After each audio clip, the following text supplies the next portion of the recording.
मेरे प्यारे देशवासियों, नमस्कार। आज 26 जुलाई है और आज का दिन बहुत खास है। आज कारगिल विजय दिवस है। 21 साल पहले आज के ही दिन कारगिल के युद्ध में हमारी सेना ने भारत की जीत का झंडा फहराया था। साथियों, कारगिल का युद्ध जिन परिस्थितियों में हुआ था, वो भारत कभी नहीं भूल सकता। पाकिस्तान ने बड़े बड़े मंसूबे पालकर भारत की भूमि हथियाने और अपने यहाँ चल रहे आंतरिक कलह से ध्यान भटकाने को लेकर दुस्साहस किया था। भारत तब पाकिस्तान से अच्छे संबंधों के लिए प्रयासरत था, लेकिन कहा जाता है ना, बैरू अकारन सब काहू सौ, जो कर हित अनहित ताहू सौ। यानी दुष्ट का स्वभाव ही होता है हर किसी से बिना वजह दुश्मनी करना। ऐसे स्वभाव के लोग जो हित करता है उसका भी नुकसान ही सोचते हैं। इसलिए भारत की मित्रता के जवाब में पाकिस्तान द्वारा पीठ में छुरा घोंपने की कोशिश हुई थी, लेकिन उसके बाद भारत की वीर सेना ने जो पराक्रम दिखाया, भारत ने अपनी जो ताकत दिखाई, उसे पूरी दुनिया ने देखा। आप कल्पना कर सकते हैं, ऊंचे पहाड़ों पर बैठा हुआ दुश्मन और नीचे से लड़ रही हमारी सेनाएं, हमारे वीर जवान। लेकिन जीत पहाड़ की ऊंचाई की नहीं, भारत की सेनाओं के ऊंचे हौसले और सच्ची वीरता की हुई। साथियों, उस समय मुझे भी करगिल जाने और हमारे जवानों की वीरता के दर्शन का सौभाग्य मिला। वो दिन मेरे जीवन के सबसे अनमोल क्षणों में से एक है। मैं देख रहा हूं कि आज देश भर में लोग कारगिल विजय को याद कर रहे हैं। सोशल मीडिया पर एक हैशटैग करेज इन करगिल के साथ लोग अपने वीरों को नमन कर रहे हैं। जो शहीद हुए हैं उन्हें श्रद्धांजलि दे रहे हैं। मैं आज सभी देशवासियों की तरफ से हमारे इन वीर जवानों के साथ साथ उन वीर माताओं को भी नमन करता हूं, जिन्होंने मां भारती के सच्चे सपूतों को जन्म दिया। मेरा देश के नौजवानों से आग्रह है कि आज दिन भर कारगिल विजय से जुड़े हमारे जाबाजों की कहानियां, वीर माताओं के त्याग के बारे में एक दूसरे को बताएं, शेयर करें। मैं साथियों आपसे एक आग्रह करता हूं। आज एक वेबसाइट है www.gallantryawards.gov.in। आप उसको जरूर विजिट करें। वहां आपको हमारे वीर पराक्रमी योद्धाओं के बारे में, उनके पराक्रम के बारे में बहुत सारी जानकारियां प्राप्त होगी। और वो जानकारियां जब आप अपने साथियों के साथ चर्चा करेंगे, उनके लिए भी प्रेरणा का कारण बनेगी। आप जरूर इस वेबसाइट को विजिट कीजिए और मैं तो कहूंगा बार बार कीजिए। साथियों, कारगिल युद्ध के समय अटल जी ने लाल किले से जो कहा था, वो आज भी हम सभी के लिए बहुत प्रासंगिक है। अटल जी ने तब देश को गांधी जी के एक मंत्र की याद दिलाई थी। महात्मा गांधी का मंत्र था कि यदि किसी को कभी कोई दुविधा हो कि उसे क्या करना क्या न करना, तो उसे भारत के सबसे गरीब और असहाय व्यक्ति के बारे में सोचना चाहिए। उसे ये सोचना चाहिए कि जो वो करने जा रहा है, उससे उस व्यक्ति की भलाई होगी या नहीं होगी। गांधी जी के इस विचार से आगे बढ़कर अटल जी ने कहा था कि करगिल युद्ध ने हमें एक दूसरा मंत्र दिया है। ये मंत्र था, कोई महत्वपूर्ण निर्णय लेने से पहले हम ये सोचें कि क्या हमारा ये कदम उस सैनिक के सम्मान के अनुरूप है जिसने उन दुर्गम पहाड़ियों में अपने प्राणों की आहुति दी थी। आइए अटल जी की आवाज में ही उनकी इस भावना को हम सुने, समझे और समय की मांग है कि उसे स्वीकार करें। हम सभी को याद है कि गांधी जी ने हमें एक मंत्र दिया था उन्होंने कहा था कि यदि कोई दुविधा हो कि तुम्हें क्या करना है तो तुम भारत के उस सबसे असहाय व्यक्ति के बारे में सोचो और स्वयं से पूछो कि क्या तुम जो करने जा रहे हो उससे उस व्यक्ति की भलाई होगी। कारगिल ने हमें दूसरा मंत्र दिया है, कोई महत्वपूर्ण निर्णय लेने से पहले हम ये सोचें कि क्या हमारा ये कदम उस सैनिक के सम्मान के अनुरूप है जिसने उन दुर्गम पहाड़ियों में अपने प्राणों की आहुति दी थी। साथियों, युद्ध की परिस्थिति में हम जो बात कहते हैं, करते हैं, उसका सीमा पर डटे सैनिक के मनोबल पर, उसके परिवार के मनोबल पर बहुत गहरा असर पड़ता है। ये बात हमें कभी भूलनी नहीं चाहिए और इसलिए हमारा आचार, हमारा व्यवहार, हमारी वाणी, हमारे बयान, हमारी मर्यादा, हमारे लक्ष्य, सभी कसौटी में ये जरूर रहना चाहिए कि हम जो कर रहे हैं, कह रहे हैं, उससे सैनिकों का मनोबल बढ़े, उनका सम्मान बढ़े। राष्ट्र सर्वोपरि का मंत्र लिए एकता के सूत्र में बंधे देशवासी हमारे सैनिकों की ताकत को कई हजार गुना बढ़ा देते हैं। हमारे यहाँ तो कहा गया है ना, संगे शक्ति कलौ युगे। कभी कभी हम इस बात को समझे बिना सोशल मीडिया पर ऐसी चीजों को बढ़ावा दे देते हैं जो हमारे देश का बहुत नुकसान करती है। कभी कभी जिज्ञासावत फॉरवर्ड करते रहते हैं, पता है गलत है लेकिन करते रहते हैं। आजकल युद्ध केवल सीमाओं पर ही नहीं लड़े जाते हैं, देश में भी कई मोर्चों पर एक साथ लड़ा जाता है और हर एक देशवासी को उसमें अपनी भूमिका तय करनी होती है। हमें भी अपनी भूमिका देश की सीमा पर दुर्गम परिस्थितियों में लड़ रहे सैनिकों को याद करते हुए तय करनी होगी। मेरे प्यारे देशवासियों, पिछले कुछ महीनों से पूरे देश ने एकजुट होकर जिस तरह कोरोना से मुकाबला किया है, उसने अनेक आशंकाओं को गलत साबित कर दिया है। आज हमारे देश में रिकवरी रेट अन्य देशों के मुकाबले बेहतर है। साथ ही हमारे देश में कोरोना से मृत्यु दर भी दुनिया के ज्यादातर देशों से काफी कम है। निश्चित रूप से एक भी व्यक्ति को खोना दुखद है, लेकिन भारत अपने लाखों देशवासियों का जीवन बचाने में सफल भी रहा है। लेकिन साथियों, कोरोना का खतरा टला नहीं है। कई स्थानों पर यह तेजी से फैल रहा है। हमें बहुत ही ज्यादा सतर्क रहने की जरूरत है। हमें ये ध्यान रखना है कि कोरोना अब भी उतना ही घातक है जितना शुरू में था। इसलिए हमें पूरी सावधानी बरतनी है। चेहरे पर मास्क लगाना या गमछे का उपयोग करना, 2 गज की दूरी, लगातार हाथ धोना, कहीं पर भी थूकना नहीं, साफ सफाई का पूरा ध्यान रखना, यही हमारे हथियार हैं जो हमें कोरोना से बचा सकते हैं। कभी कभी हमें मास्क से तकलीफ होती है और मन करता है कि चेहरे पर से मास्क हटा दें। बातचीत करना शुरू करते हैं, जब मास्क की जरूरत होती है ज्यादा, उसी समय मास्क हटा देते हैं। ऐसे समय मैं आपसे आग्रह करूंगा, जब भी आपको मास्क के कारण परेशानी फील होती हो, मन करता हो उतार देना है, तो पल भर के लिए उन डॉक्टर्स का स्मरण कीजिए, उन नर्सों का स्मरण कीजिए, हमारे उन कोरोना वॉरियर्स का स्मरण कीजिए। आप देखिए, वो मास्क पहन करके घंटों तक लगातार हम सबके जीवन को बचाने के लिए जुटे रहते हैं। 8-8, 10-10 घंटे तक मास्क पहने रखते हैं।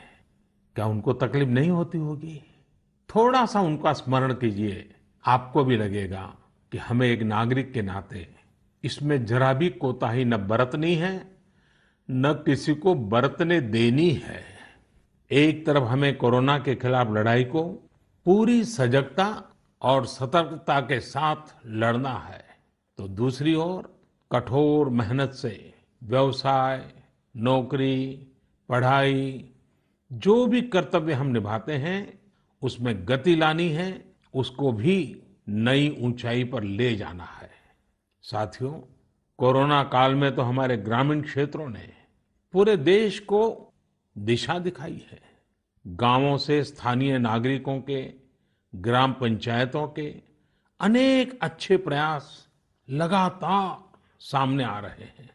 जम्मू में एक गांव त्रेवा ग्राम पंचायत है। वहां की सरपंच हैं बलबीर कौर जी। मुझे बताया गया कि बलबीर कौर जी ने अपनी पंचायत में 30 बेड का एक क्वारंटाइन सेंटर बनवाया। पंचायत आने वाले रास्तों पर पानी की व्यवस्था की, लोगों को हाथ धोने में कोई दिक्कत ना हो, इसका इंतजाम करवाया। इतना ही नहीं, ये बलबीर कौर जी खुद अपने कंधे पर स्प्रे पंप टांग कर वॉलंटियर्स के साथ मिलकर पूरी पंचायत में, आसपास के क्षेत्र में सैनिटाइजेशन का काम भी करती हैं। ऐसी ही एक और कश्मीरी महिला सरपंच है गांदरबल के चौंटलीवार की जैतूना बेगम। जैतूना बेगम जी ने तय किया कि उनकी पंचायत कोरोना के खिलाफ जंग लड़ेगी और कमाई के लिए अवसर भी पैदा करेगी। उन्होंने पूरे इलाके में फ्री मास्क बांटे, फ्री राशन बांटा। साथ ही उन्होंने लोगों को फसलों के बीज और सेब के पौधे भी दिए, ताकि लोगों को खेती में, बागवानी में दिक्कत ना आए। साथियों, कश्मीर से एक और प्रेरक घटना है। यहाँ अनंतनाग में म्युनिसिपल प्रेसिडेंट है श्रीमान मोहम्मद इकबाल। उन्हें अपने इलाके में सैनिटाइजेशन के लिए स्प्रेयर की जरूरत थी। उन्होंने जानकारी जुटाई तो पता चला कि मशीन दूसरे शहर से लानी पड़ेगी और कीमत भी होगी 6 लाख रुपए। तो श्रीमान इकबाल जी ने खुद ही प्रयास करके अपने आप स्प्रेयर मशीन बना ली, और वो भी केवल 50,000 रुपए में। ऐसे कितने ही और उदाहरण हैं। पूरे देश में कोने कोने में ऐसी कई प्रेरक घटनाएं रोज सामने आती हैं। ये सभी अभिनंदन के अधिकारी हैं। चुनौती आई, लेकिन लोगों ने उतनी ही ताकत से उसका सामना भी किया। मेरे प्यारे देशवासियों, सही अप्रोच से, सकारात्मक अप्रोच से हमेशा आपदा को अवसर में, विपत्ति को विकास में बदलने में बहुत मदद मिलती है।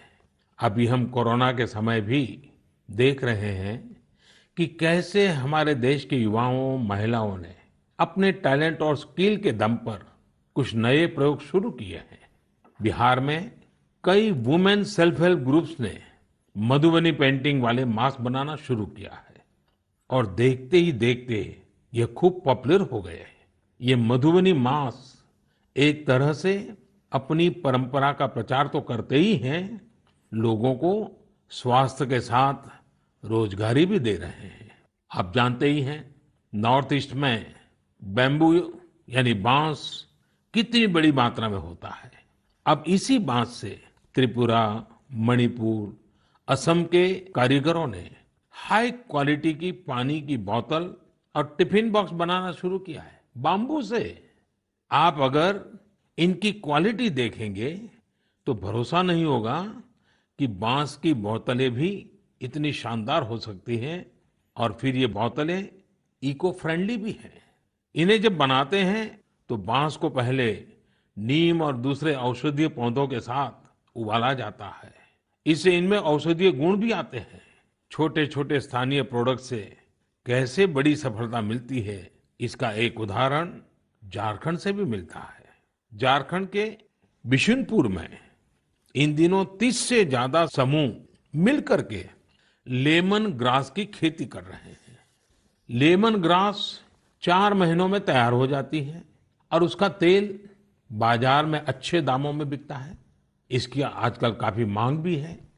मैं देश के 2 इलाकों के बारे में भी बात करना चाहता हूं। दोनों ही एक दूसरे से सैकड़ों किलोमीटर दूर है और अपने अपने तरीके से भारत को आत्मनिर्भर बनाने के लिए कुछ हटकर के काम कर रहे हैं। एक है लद्दाख और दूसरा है कच्छ। लेह और लद्दाख का नाम सामने आते ही खूबसूरत वादियां और ऊंचे ऊंचे पहाड़ों के दृश्य हमारे सामने आ जाते हैं। ताजी हवा के झोंके महसूस होने लगते हैं। वहीं कच्छ का जिक्र होते ही रेगिस्तान, दूर दूर तक रेगिस्तान, कहीं पेड़ पौधा भी नजर ना आए, ये सब हमारे सामने आ जाता है। लद्दाख में एक विशिष्ट फल होता है जिसका नाम चूली या एप्रिकॉट यानी खुबानी है। ये फसल इस क्षेत्र की इकोनॉमी को बदलने की क्षमता रखती है। परंतु अफसोस की बात यह है कि सप्लाई चेन, मौसम की मार जैसी अनेक चुनौतियों से ये जूझता रहता है। इसकी कम से कम बर्बादी हो, इसके लिए आजकल एक नए इनोवेशन का इस्तेमाल शुरू हुआ है। एक ड्यूअल सिस्टम है जिसका नाम है solar apricot dryer and space heater. ये खुबानी और दूसरे अन्य फलों एवं सब्जियों को जरूरत के अनुसार सूखा सकता है, और वो भी हाइजीनिक तरीके से।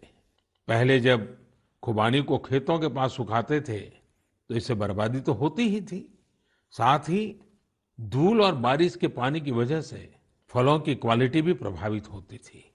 दूसरी ओर आजकल कच्छ में किसान ड्रैगन फ्रूट्स की खेती के लिए सराहनीय प्रयास कर रहे हैं। बहुत से लोग जब सुनते हैं तो उन्हें आश्चर्य होता है, कच्छ और ड्रैगन फ्रूट्स, लेकिन वहां आज कई किसान इस कार्य में जुटे हैं। फल की गुणवत्ता और कम जमीन में ज्यादा उत्पाद को लेकर काफी इनोवेशन किए जा रहे हैं। मुझे बताया गया है कि ड्रैगन फ्रूट्स की लोकप्रियता लगातार बढ़ रही है, विशेषकर नाश्ते में इस्तेमाल काफी बढ़ा है। कच्छ के किसानों का संकल्प है कि देश को ड्रैगन फ्रूट्स का आयात न करना पड़े। यही तो आत्मनिर्भरता की बात है। साथियों, जब हम कुछ नया करने का सोचते हैं, इनोवेटिव सोचते हैं, तो ऐसे काम भी संभव हो जाते हैं जिनकी आम तौर पर कोई कल्पना नहीं करता। जैसे कि बिहार के कुछ युवाओं को ही लीजिए। पहले सामान्य नौकरी करते थे। एक दिन उन्होंने तय किया कि वो मोती यानी पल्स की खेती करेंगे। उनके क्षेत्र में लोगों को इस बारे में बहुत पता नहीं था, लेकिन इन लोगों ने पहले सारी जानकारी जुटाई, जयपुर और भुवनेश्वर जाकर ट्रेनिंग ली और अपने गांव में ही मोती की खेती शुरू कर दी। आज ये स्वयं तो इससे काफी कमाई कर ही रहे हैं। उन्होंने मुजफ्फरपुर, बेगूसराय और पटना में अन्य राज्यों से लौटे प्रवासी मजदूरों को इसकी ट्रेनिंग देनी भी शुरू कर दी है। कितने ही लोगों के लिए इससे आत्मनिर्भरता के रास्ते खुल गए हैं। साथियों, अभी कुछ दिन बाद रक्षाबंधन का पावन पर्व आ रहा है। मैं इन दिनों देख रहा हूं कि कई लोग और संस्थाएं इस बार रक्षाबंधन को अलग तरीके से मनाने का अभियान चला रहे हैं। कई लोग इसे वोकल फॉर लोकल से भी जोड़ रहे हैं, और बात भी सही है। हमारे पर्व हमारे समाज के, हमारे घर के पास ही किसी व्यक्ति का व्यापार बढ़े, उसका भी पर्व खुशहाल हो, तब पर्व का आनंद कुछ और ही हो जाता है। सभी देशवासियों को रक्षाबंधन की बहुत बहुत शुभकामनाएं। साथियों, 7 अगस्त को नेशनल हैंडलूम डे है। भारत का हैंडलूम, हमारा हैंडीक्राफ्ट अपने आप में सैकड़ों वर्षों का गौरवमयी इतिहास समेटे हुए है। हम सभी का प्रयास होना चाहिए कि न सिर्फ भारतीय हैंडलूम और हैंडीक्राफ्ट का ज्यादा से ज्यादा उपयोग करें, बल्कि इसके बारे में हमें ज्यादा से ज्यादा लोगों को बताना भी चाहिए। भारत का हैंडलूम और हैंडीक्राफ्ट कितना रिच है, इसमें कितनी विविधता है, ये दुनिया जितना ज्यादा जानेगी उतना ही हमारे लोकल कारीगरों और बुनकरों को लाभ होगा। साथियों, विशेषकर मेरे युवा साथियों, हमारा देश बदल रहा है। कैसे बदल रहा है, कितनी तेजी से बदल रहा है, कैसे कैसे क्षेत्रों में बदल रहा है। एक सकारात्मक सोच के साथ अगर निगाह डालें तो हम खुद अचंभित रह जाएंगे। एक समय था जब खेलकूद से लेकर के अन्य सेक्टर्स में अधिकतर लोग या तो बड़े-बड़े शहरों से होते थे या बड़े-बड़े परिवार से या फिर नामी गिरामी स्कूल या कॉलेज से होते थे। अब देश बदल रहा है। गांवों से, छोटे शहरों से, सामान्य परिवार से हमारे युवा आगे आ रहे हैं, सफलता के नए शिखर चूम रहे हैं। ये लोग संकटों के बीच भी नए-नए सपने संजोते हुए आगे बढ़ रहे हैं। कुछ ऐसा ही हमें अभी हाल ही में जो बोर्ड एग्जाम्स के रिजल्ट आए, उसमें भी दिखता है। आज मन की बात में हम कुछ ऐसे ही प्रतिभाशाली बेटे बेटियों से बात करते हैं। ऐसी ही एक प्रतिभाशाली बेटी है कृतिका नांदल। कृतिका जी हरियाणा में पानीपत से हैं। हेलो कृतिका जी, नमस्ते। नमस्ते सर। इतने अच्छे परिणाम के लिए आपको बहुत बहुत बधाई। धन्यवाद सर। और आपको तो इन दिनों टेलीफोन लेते लेते भी आप थक गई होगी, इतने सारे लोगों के फोन आते होंगे। जी सर। और जो लोग बधाई देते हैं वो भी गर्व महसूस करते होंगे कि वो आपको जानते हैं। आपको कैसा लग रहा है? सर बहुत अच्छा लग रहा है। पेरेंट्स को प्राउड फील करा के खुद को भी इतना प्राउड फील हो रहा है। अच्छा, ये बताइए कि आपकी सबसे बड़ी प्रेरणा कौन है? सर मेरी मम्मी है सबसे बड़ी प्रेरणा तो मेरी। वाह। अच्छा, आप मम्मी से क्या सीख रही है? सर उन्होंने अपनी जिंदगी में इतनी मुश्किलें देखी, फिर भी वो इतनी बोल्ड और इतनी स्ट्रोंग है। सर उन्हें देख देख के इतनी प्रेरणा मिलती है कि मैं भी उन्हीं की तरह बनूं। माँ कितनी पढ़ी लिखी हैं? सर बीए की है उन्होंने। बीए किया हुआ है? जी सर। अच्छा, तो माँ आपको सिखाती भी होगी? जी सर, सिखाती हैं, दुनियादारी के बारे में हर बात बताती है। वह डांटती भी होगी? जी सर, डांटती भी है। अच्छा बेटा, आप आगे क्या करना चाहती हैं? सर हम डॉक्टर बनना चाहते हैं। अरे वाह। एमबीबीएस। देखिए, डॉक्टर बनना आसान काम नहीं है। जी सर। डिग्री तो प्राप्त कर लेगी क्योंकि आप बड़ी तेजस्वी हो बेटा, लेकिन डॉक्टर का जीवन जो है वो समाज के लिए बहुत समर्पित होता है। जी सर। उसको कभी रात को चैन से सो भी नहीं सकता है, कभी भी पेशेंट का फोन आ जाता है, अस्पताल से फोन आ जाता है, उसको दौड़ना पड़ता है। एक प्रकार से 24/7 365 डेज डॉक्टर की जिंदगी लोगों की सेवा में लगी रहती है। Yes sir. और खतरा भी रहता है क्योंकि कभी पता नहीं आजकल के जिस प्रकार की बीमारियां हैं, तो डॉक्टर के सामने भी बहुत बड़ा संकट रहता है। जी सर। अच्छा कृतिका, हरियाणा तो खेलकूद में पूरे हिंदुस्तान के लिए हमेशा ही प्रेरणा देने वाला, प्रोत्साहन देने वाला राज्य रहा है। हाँ जी सर। तो आप भी तो कोई खेलकूद में भाग लेती हैं क्या? कुछ खेलकूद पसंद है क्या आपको? सर बास्केटबॉल खेलते थे स्कूल में थे जब। अच्छा, आपकी ऊंचाई कितनी है? ज्यादा है ऊंचाई? नहीं सर, 5'2" की है। अच्छा, तो फिर तुम्हारे खेल में पसंद करते हैं? सर वो तो बस पैशन है, खेल लेते हैं। अच्छा अच्छा। चलिए कृतिका जी, आपके माता जी को मेरी तरफ से प्रणाम कहिए। उन्होंने आपको इस प्रकार के योग्य बनाया, आपके जीवन को बनाया। आपकी माता जी को प्रणाम और आपको बहुत बहुत बधाई, बहुत बहुत शुभकामनाएं। धन्यवाद सर। आइए अब हम चलते हैं केरला, एर्नाकुलम। केरला के नौजवान से बात करेंगे। हेलो। हेलो सर, नमस्कार। So Vinayak, congratulations. Thank you sir. शाबाश विनायक, शाबाश। थैंक तो you how sir. Is the josh? Hi sir. Do you play any sport? Badminton. Badminton yes. in a school, or you had any chance to take a training? No, in school we have already get some training Mm-hmm. From our teachers, Ah, so thus and we get opportunity to participate outside wow. from the school itself. How many states you have visited? I have visited only Kerala and Tamil Nadu. Only Kerala and Tamil Nadu. Yes. So would you like to visit Delhi? Yes sir, now I am applying Delhi University for my Uh-huh. higher studies. Wow, so you are coming to Delhi. Yes sir. Hmm. Tell me, do you have any message for fellow students who will give board exams in future?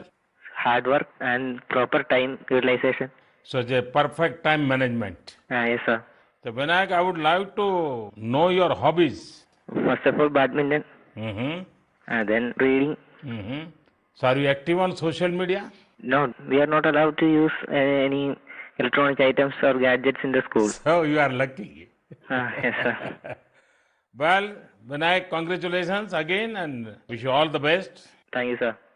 आइए हम उत्तर प्रदेश चलते हैं। उत्तर प्रदेश में अमरोहा के श्रीमान उस्मान सैफी से बात करेंगे। हेलो उस्मान, बहुत बहुत बधाई, आपको ढेरों ढेरों बधाई। Thank you sir. अच्छा, अब उस्मान बताइए कि आपने जो चाहा था वही रिजल्ट मिला कि कुछ कम आया? नहीं, जो चाहा था वही मिला है। मेरे पेरेंट्स भी बहुत खुश हैं। वाह। अच्छा, परिवार में और भाई भी बहुत इतने ही तेजस्वी हैं कि घर में आप ही हैं जो इतने तेजस्वी हैं? सिर्फ मैं ही हूँ। मेरा भाई वो थोड़ा सा शरारती है। हाँ। बाकी मुझे लेकर बहुत खुश रहता है। अच्छा अच्छा। अच्छा, आप जब पढ़ रहे थे तो उस्मान आपका पसंदीदा विषय क्या था? मैथमेटिक्स। अरे वाह। तो मैथमेटिक्स में क्या रुचि रहती थी, कैसे हुआ, किस टीचर ने आपको प्रेरित किया?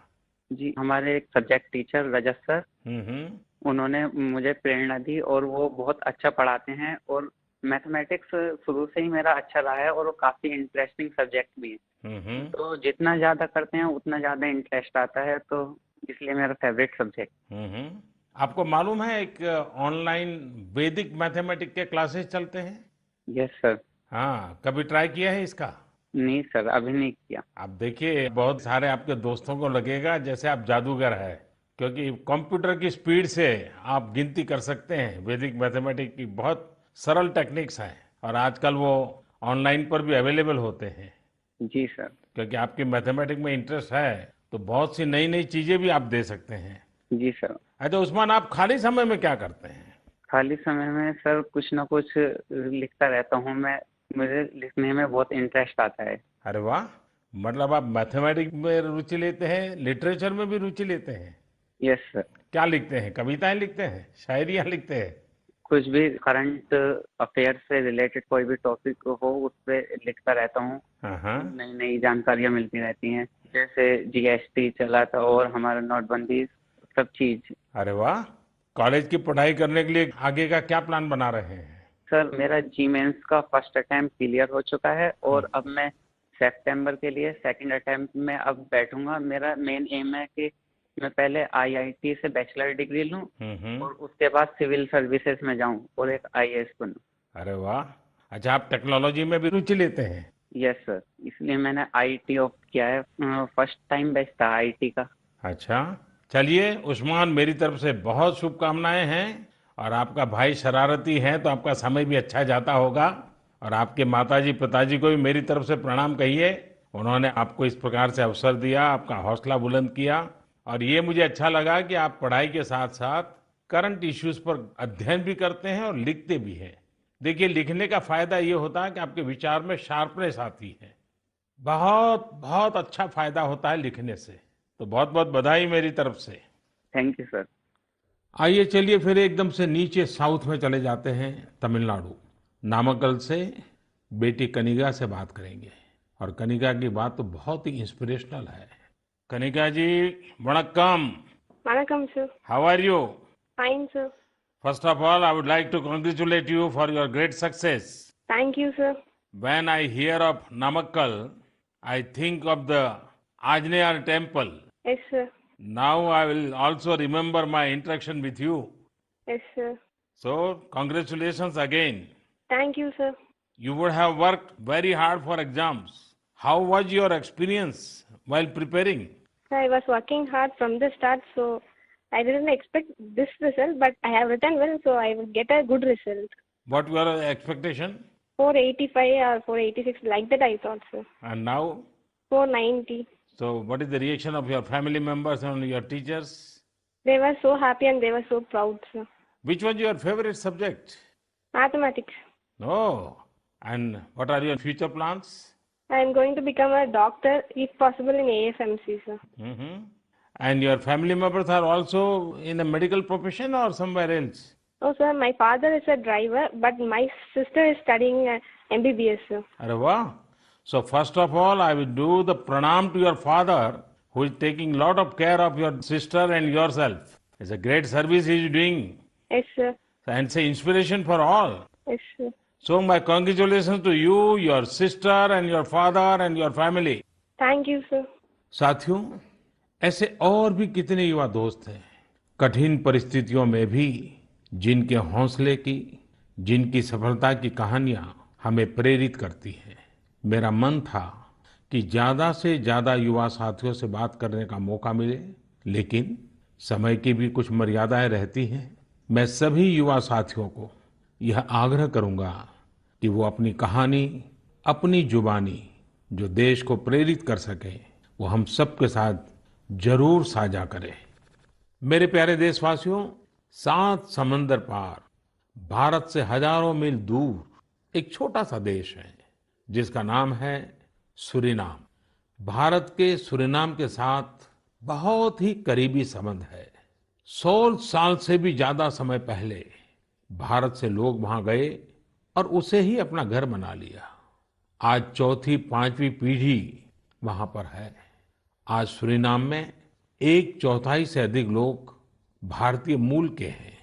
क्या आप जानते हैं, वहां की आम भाषाओं में से एक सरनामी भी भोजपुरी की ही एक बोली है। इन सांस्कृतिक संबंधों को लेकर हम भारतीय काफी गर्व महसूस करते हैं। हाल ही में श्री चंद्रिका प्रसाद संतोखी सूरीनाम के नए राष्ट्रपति बने हैं। वे भारत के मित्र हैं और उन्होंने साल 2018 में आयोजित person of Indian origin PIO parliamentary conference में भी हिस्सा लिया था। श्री चंद्रिका प्रसाद संतोखी जी ने शपथ की शुरुआत वेद मंत्रों के साथ की। वे संस्कृत में बोले, उन्होंने वेदों का उल्लेख किया और ओम शांति शांति शांति के साथ अपनी शपथ पूर्ण करी। अपने हाथ में वेद लेकर वे बोले, मैं चंद्रिका प्रसाद संतोखी। और आगे उन्होंने शपथ में क्या कहा, उन्होंने वेद का ही एक मंत्र का उच्चारण किया। उन्होंने कहा, ओम अग्ने व्रतपते व्रतम चरिष्यामि तच्छकेयम तन्मे हृद्यताम इदमहम नुतात सत्यमुपैमि। यानी, हे अग्नि, संकल्प के देवता, मैं एक प्रतिज्ञा कर रहा हूं, मुझे इसके लिए शक्ति और सामर्थ्य प्रदान करें। मुझे असत्य से दूर रहने और सत्य की ओर जाने का आशीर्वाद प्रदान करें। सच में यह हम सभी के लिए गौरवान्वित होने वाली बात है। मैं श्री चंद्रिका प्रसाद संतोखी को बधाई देता हूं और अपने राष्ट्र की सेवा करने के लिए 130 करोड़ भारतीयों की ओर से उन्हें शुभकामनाएं देता हूं। मेरे प्यारे देशवासियों, इस समय बारिश का मौसम भी है। पिछली बार भी मैंने आपसे कहा था कि बरसात में गंदगी और उनसे होने वाली बीमारियों का खतरा बढ़ जाता है, अस्पतालों में भीड़ भी बढ़ जाती है। इसलिए आप साफ सफाई पर बहुत ज्यादा ध्यान दें। इम्यूनिटी बढ़ाने वाली चीजें, आयुर्वेदिक काढ़ा वगैरह लेते रहें। कोरोना संक्रमण के समय में हम अन्य बीमारियों से दूर रहें, हमें अस्पताल के चक्कर न लगाने पड़े, इसका पूरा ख्याल रखना होगा। साथियों, बारिश के मौसम में देश का एक बड़ा हिस्सा बाढ़ से भी जूझ रहा है। बिहार, असम जैसे राज्यों के कई क्षेत्रों में तो बाढ़ ने काफी मुश्किलें पैदा की हुई है। यानी एक तरफ कोरोना है तो दूसरी तरफ ये एक और चुनौती है। ऐसे में सभी सरकारें, NDRF की टीमें, राज्य की आपदा नियंत्रण टीमें, स्वयंसेवी संस्थाएं सब एक साथ मिलकर जुटे हुए हैं। हर तरह से राहत और बचाव के काम कर रहे हैं। इस आपदा से प्रभावित सभी लोगों के साथ पूरा देश खड़ा है। साथियों, अगली बार जब हम मन की बात में मिलेंगे, उसके पहले ही 15 अगस्त भी आने वाला है। इस बार 15 अगस्त भी अलग परिस्थितियों में होगा। कोरोना महामारी की इस आपदा के बीच होगा। मेरा अपने युवाओं से, सभी देशवासियों से अनुरोध है कि हम स्वतंत्रता दिवस पर महामारी से आजादी का संकल्प लें, आत्मनिर्भर भारत का संकल्प लें, कुछ नया सीखने और सिखाने का संकल्प लें, अपने कर्तव्यों के पालन का संकल्प लें। हमारा देश आज जिस ऊंचाई पर है वो कई ऐसी महान विभूतियों की तपस्या की वजह से हैं जिन्होंने राष्ट्र निर्माण के लिए अपना जीवन समर्पित कर दिया। उन्हीं महान विभूतियों में से एक है लोकमान्य तिलक। 1 अगस्त 2020 को लोकमान्य तिलक जी की 100वीं पुण्यतिथि है। लोकमान्य तिलक जी का जीवन हम सभी के लिए बहुत बड़ी प्रेरणा है, हम सभी को बहुत कुछ सिखाता है। अगली बार जब हम मिलेंगे तो फिर ढेर सारी बातें करेंगे, मिलकर कुछ नया सीखेंगे और सबके साथ साझा करेंगे। आप सब अपना ख्याल रखिए, अपने परिवार का ख्याल रखिए और स्वस्थ रहिए। सभी देशवासियों को आने वाले सभी पर्वों की बहुत बहुत शुभकामनाएं। बहुत बहुत धन्यवाद।